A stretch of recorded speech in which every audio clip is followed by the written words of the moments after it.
Continuando con la dinámica de exposiciones virtuales, vamos a hablar en esta oportunidad sobre el trauma mandibular y algunas generalidades en el diagnóstico y tratamiento del trauma mandibular y del tercio medio facial. El trauma del área facial y mandibular inquieta generalmente a todo el personal del área de emergencias. Sabemos muy bien que en muy bajo porcentaje estos traumas llegan a tener un desencadenamiento fatal debido al compromiso agregado de la vía aérea, pero sí en todos los casos vamos a estar frente a una vía aérea dificultosa. Toda agresión que asiente sobre el sistema estomatognático y que comprenda áreas claves como la masticación, la fonación y la respiración, llevan al paciente y a los médicos de urgencias a una posición de atención significativa. No debe alterarse el ordenamiento sistemático de todo paciente traumatizado. Y como ya se ha explicado en clases anteriores, la primera instancia va a ser considerar la manutención de la vía aérea con control de columna cervical, seguido del control de la ventilación y oxigenación, el control de las hemorragias, tanto internas como externas, la evaluación del déficit neurológico, la exposición completa con control de la hipotermia y una vez estabilizado el paciente, comenzar sí la evaluación secundaria focalizando en el trauma mandibular y de tercio medio. Un trabajo realizado en el año 85 sobre un análisis de 10 años de fracturas mandibulares determinó que es una patología más frecuente en hombres que en mujeres, que asienta entre los 16 y 30 años de edad, que su causa primera es la agresión interpersonal. Es importante destacar que en nuestro medio no existen estadísticas nacionales que relacionen el trauma mandibular con la afección poblacional. Sin embargo, experiencias individuales de centros de urgencia u hospitales de agudos determinan que sí es más frecuente en hombres que en mujeres, que la edad promedio es entre los 20 y 45 años de edad y que la agresión interpersonal sigue siendo la causa primera. Todos estos factores están condicionados al ámbito socioeconómico y cultural donde nos desempeñemos. La posición en el esqueleto facial y su configuración anatómica le brindan al maxilar inferior características particulares que hacen que esté comprometida su integridad en la mayoría de los traumatismos faciales. Es un hueso impar, como sabemos, móvil, con forma de U, compuesto por dos ramas, una horizontal y otra vertical, y articula a través de los cóndilos mandibulares con la cavidad glenoidea del hueso temporal, determinando una diartrosis del tipo bicondilia. Asientan en él una serie de músculos que condicionan su desplazamiento. Las fracturas mandibulares van a producir alteraciones variables en las relaciones oclusales. Y las relaciones oclusales son aquellas que se dan entre las piezas dentarias del maxilar superior con las del maxilar inferior. Un adulto tiene un total de 32 piezas dentarias, los cuales interaccionan habitualmente determinando el tipo de mordida habitual. Vamos a estar presentes en una fractura desfavorable cuando su localización, la dirección del trazo de la fractura y la acción de los músculos masticadores alejen o separen los trazos de fractura. Y vamos a hablar de una fractura favorable cuando esa localización, la dirección de su trazo y la acción de los músculos masticadores la acerque. Otra clasificación es de acuerdo a su localización. Es una clasificación anatómica. La mandíbula es un hueso compacto, pero que tiene zonas o áreas de debilidad. Las zonas de debilidad son las zonas desdentadas, la zona de salida del nervio dentario inferior y la altura de los cóndilos y ángulos mandibulares. Una última clasificación es de acuerdo a su complejidad. Hablamos de fracturas simples, que son aquellas que tienen trazos lineales y van a producir dos fragmentos. Las fracturas complejas tienen dos trazos y determinan zonas o segmentos, fracturas segmentarias con o sin cuña basal. Y las fracturas comminutas son aquellas producidas por elementos de alta energía. Determinan múltiples fragmentos y múltiples trazos fracturarios. Los signos y síntomas del paciente con trauma mandibular son los siguientes. Siempre va a presentar dolor, va a haber pérdida de la forma y la función. La alteración en la mordida va a ser característica. Los movimientos de apertura, cierre y lateralidad van a estar limitados. Vamos a encontrar zonas de hipoestesia a nivel del labio o del mentón. Los fragmentos se pueden mover o crepitar y va a haber ausencia o separación de los dientes. ¿Cómo hacemos el examen físico en el trauma mandibular? La inspección y la palpación debe ser realizado tanto intraoral como extraoralmente. La inspección va a revelar zonas de equimosis y deformidades en el sitio de la fractura, así como falta de alineación en las piezas dentarias. Cuando el paciente trate de hacer su mordida habitual, se va a apreciar una maloclusión que va a ser característica. La palpación debe realizarse suavemente para evitar dolores innecesarios. Se comienza desde la región del cóndilo mandibular y se pide al enfermo que realice movimientos de apertura, cierre y lateralidad. Y en esos movimientos vamos palpando todo a lo largo del borde posterior de la rama ascendente, la región del ángulo mandibular y todo el borde inferior del cuerpo de la mandíbula hasta el mentón. Esta palpación debe hacerse bimanualmente, de manera que sirva como medio de comparación de un lado con el otro. Cuando se sospecha de una fractura condilia por un golpe en el mentón o un golpe anterior, resulta muy útil la maniobra de introducir los dedos meñiques dentro de los conductos auditivos externos y pedirle ahí al paciente que haga movimientos mandibulares para detectar cualquier anormalidad. Finalmente se debe tomar suavemente pero firme por ambos lados la zona sospechosa de la mandíbula y esto permite escuchar la crepitación de los fragmentos y descubrir cualquier movimiento anormal. La radiología convencional fue durante muchos años el pilar fundamental a la hora de tomar decisiones en cuanto al diagnóstico y decisión terapéutica en el trauma mandibular. En una guardia podemos servirnos de las radiografías simples de cráneo, tanto frente como perfil, y también las incidencias lateral oblicua de mandíbula para observar el cuerpo mandibular. La radiografía panorámica aporta una información excepcional a la hora de observar toda la integridad de la rama y cuerpo mandibular, así también como los cóndilos. Sin embargo, la tomografía axial computada es el estudio de elección en la actualidad para comprender la real magnitud del traumatismo y los órganos afectados. El tratamiento inicial de todo paciente con trauma mandibular va a ser la reducción e inmediata inmovilización. Esta reducción e inmovilización brinda confort al enfermo, calma el dolor y disminuye el sangrado. Esto puede ser realizado desde con un simple vendaje compresivo tipo Barton o con ligaduras más específicas interdentarias de alambre. El tratamiento final de la fractura mandibular puede ser el tratamiento cerrado o el tratamiento abierto. El tratamiento cerrado es el que se realiza con el bloqueo maxilomandibular de 6 semanas con alambres de 0,4 milímetros y con arcos peine preformados de acero. El tratamiento abierto es el que se realiza de manera quirúrgica con la fijación interna rígida con placas y tornillos de titanio. El tratamiento cerrado va a estar contraindicado en pacientes con trastornos neurológicos, en pacientes con trastornos alimenticios y en pacientes con compromiso pulmonar. El tratamiento abierto, las contraindicaciones que presenta son el alto costo, requiere internación, mayor tiempo operatorio y una curva de aprendizaje por parte del cirujano. Vamos a observar ahora un video ilustrativo de un tratamiento, en un caso una fractura mandibular doble, que llega a la consulta y va a ser tratada de manera cerrada. Se va a realizar un bloqueo maxilomandibular con alambre de 6 semanas. Vemos que es un paciente dentado con unas fracturas favorables y con una oclusión que nos permite tratarlo de esta manera. Vamos a necesitar guantes estériles, una aguja y jeringa para anestesia del tipo infiltrativo odontológica, un espejo bucal, 2 portaagujas fuertes, un alicate, el arco metálico de acero preformado y el alambre de 0,4 milímetros.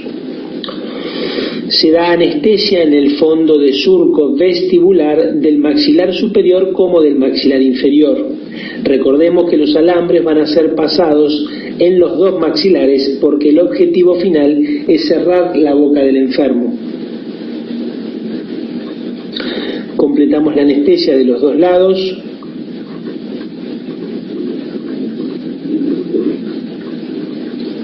Y el ayudante va cortando los alambres de 0,4 milímetros de un largo de aproximadamente 10 centímetros.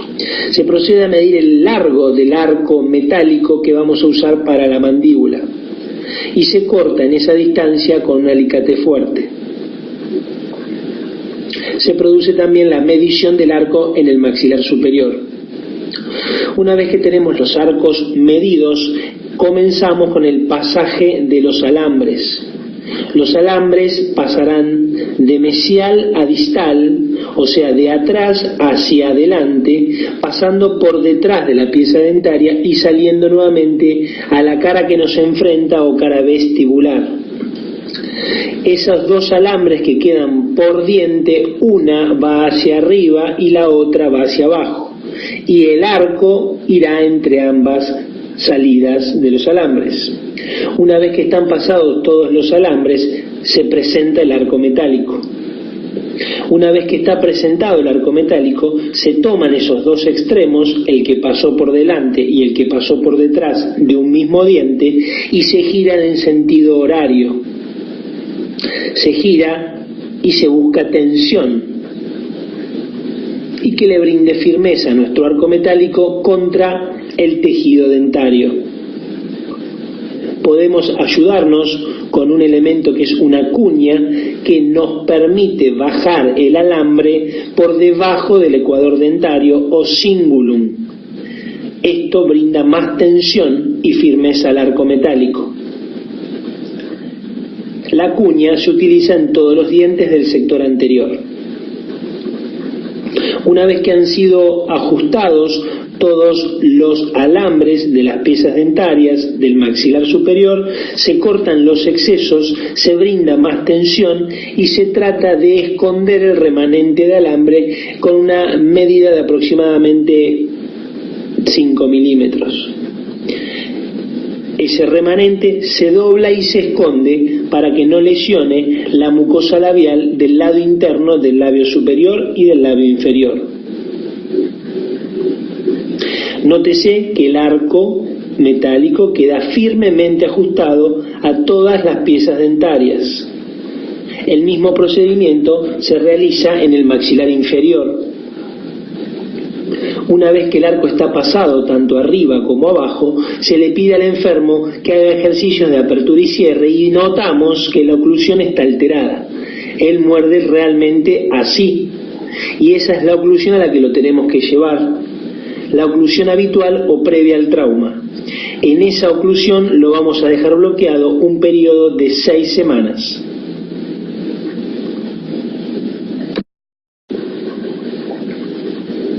Vemos entonces a continuación un caso tratado de manera cerrada con bloqueo maxilomandibular de 6 semanas, la oclusión alterada arriba, la colocación de los alambres y el bloqueo maxilomandibular y la oclusión correcta de vuelta posterior al tratamiento. Otra forma de tratar las fracturas mandibulares es mediante la reducción abierta y la fijación interna rígida con placas y tornillos de titanio.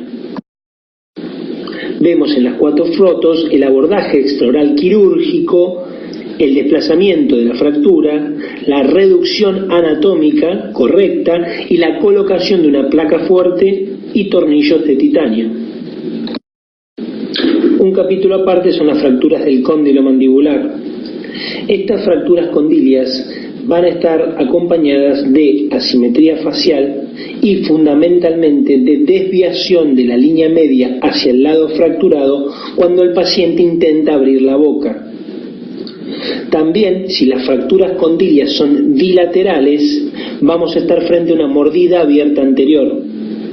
Si la fractura condilia es unilateral, va a haber contacto prematuro de un lado solo con mordida abierta del otro lado.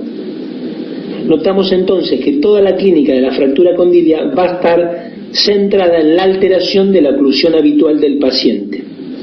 Las radiografías que podemos pedir en una guardia son el cráneo frente y perfil y una radiografía antero-posterior de Tone.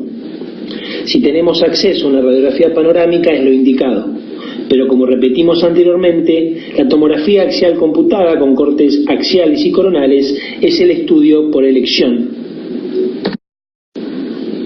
¿Qué vamos a hacer entonces inicialmente? Al igual que en toda fractura mandibular, lo que hay que hacer es la inmediata reducción e inmovilización. Pero en este caso el bloqueo con alambres, como vimos anteriormente, es de solamente 2 semanas y una inmediata y rápida fisioterapia rehabilitadora, porque el cóndilo mandibular no puede estar bloqueado en caso de estar fracturado 6 semanas. Debe abrirse a las 2 semanas la boca e indicarle al paciente que haga ejercicios de apertura y cierre.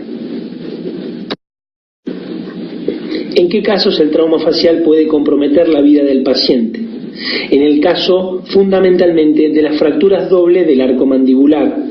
Como vemos en la tomografía, hay una alteración anatómica que hace que los músculos del piso de la boca traccionen el segmento hacia atrás y comprima la base de la lengua contra la luz faríngea, alterando la vía aérea.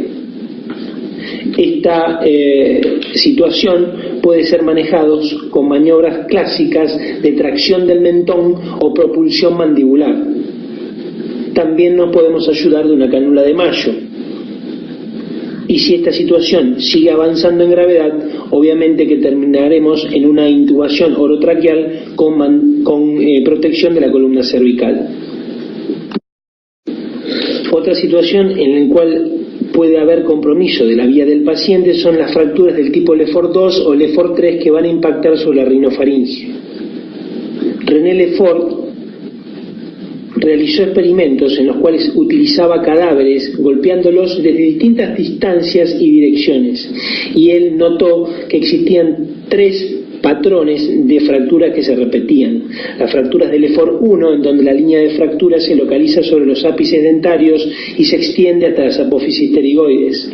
Las fracturas de Lefort 2, en donde la línea de fractura discurre por la raíz nasal, el hueso lacrimal, el reborde infraorbitario y la pared anterior del maxilar superior hasta la apófisis pterigoides. Y las fracturas de Lefort 3, en donde la línea de fractura discurre por la raíz nasal, el hueso lacrimal, la apófisis frontal del hueso malar, la pared lateral y posterior del maxilar hasta la apófisis pterigoides. Estas situaciones se pueden agravar con la presencia de piezas dentarias o prótesis dentarias, contenido gástrico y o sangre. Hay que realizar barridos digitales, aspiraciones continuas con cánulas rígidas para que no sean introducidas en la base del cráneo y transparentes para observar el material que aspiramos. Como vemos en el video, este tipo de fracturas de Lefort cursan con un movimiento en sentido antero-posterior y lateral de todo el segmento del maxilar superior. El examen es bimanual, intra y extraoral. Se realizan movimientos en sentido antero-posterior. Se pueden palpar escalones, crepitación de los huesos propios y la complicación más grave es la craneorrinorrea. Como vemos en estas tomografías, la frase de que no hay correlación entre el daño externo y el daño esquelético subyacente es muy claro. La fascia del enfermo no es tan grave o complicada, pero su tomografía sí lo es. Evidenciamos fracturas en el hueso frontal, en el seno frontal, en los huesos propios, en la cara anterior de ambos maxilares superiores, en el arco cigomático del lado derecho, en las 2 suturas frontomalares, en los 2 rebordes o pisos de órbitas, y vemos en la foto de la mordida que no puede haber un cierre de la misma porque existen contactos prematuros bilaterales que descienden el maxilar superior que hacen que este contacto exista y por ende no pueda cerrar la boca. Fracturas del malar. El hueso malar o pómulo es uno de los pilares fundamentales en el esqueleto facial.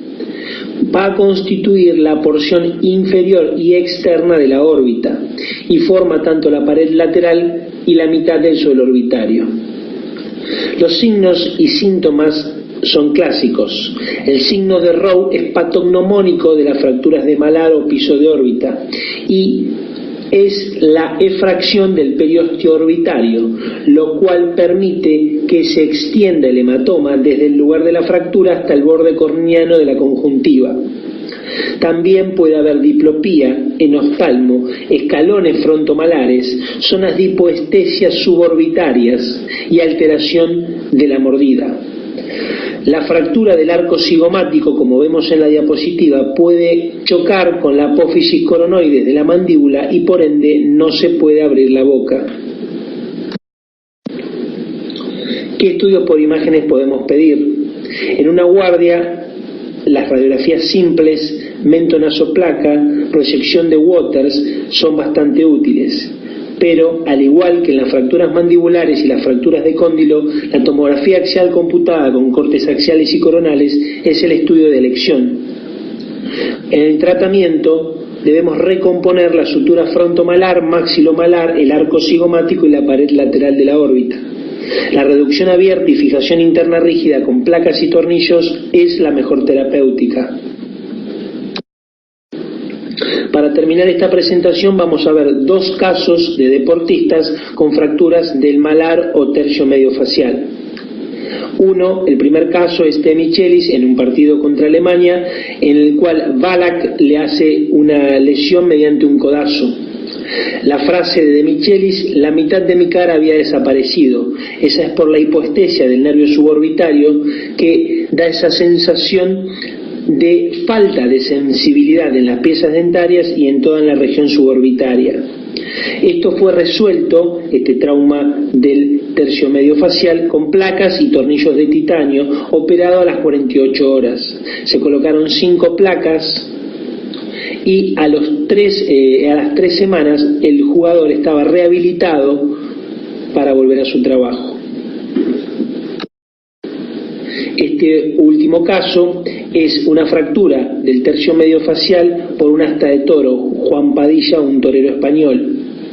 En este tipo de fractura es una fractura contaminada, a diferencia de la fractura de Michelis. Requirió también la reconstrucción de complejo cigomato-malar con placas y tornillos de titanio y fue operado a las 48 horas. Hay una lesión muy importante del nervio facial, dado que la lesión ingresa por la región preauricular en la intimidad de la glándula parótida por donde discurre el nervio facial. El ojo izquierdo estuvo muy comprometido también. Vemos el resultado estético a distancia. Entonces, y para resumir, entendemos que el trauma mandibular y de tercio medio facial es una causa potencial de vía aérea de difícil acceso. La reducción e inmediata inmovilización brindan confort y analgesia al enfermo. La tomografía axial computada es siempre el estudio de elección. El tratamiento es multidisciplinario. La resolución quirúrgica inmediata va a evitar secuelas funcionales y estéticas, y la reducción abierta y fijación interna rígida con placas y tornillos de titanio es la mejor terapéutica final para el trauma facial. Muchas gracias.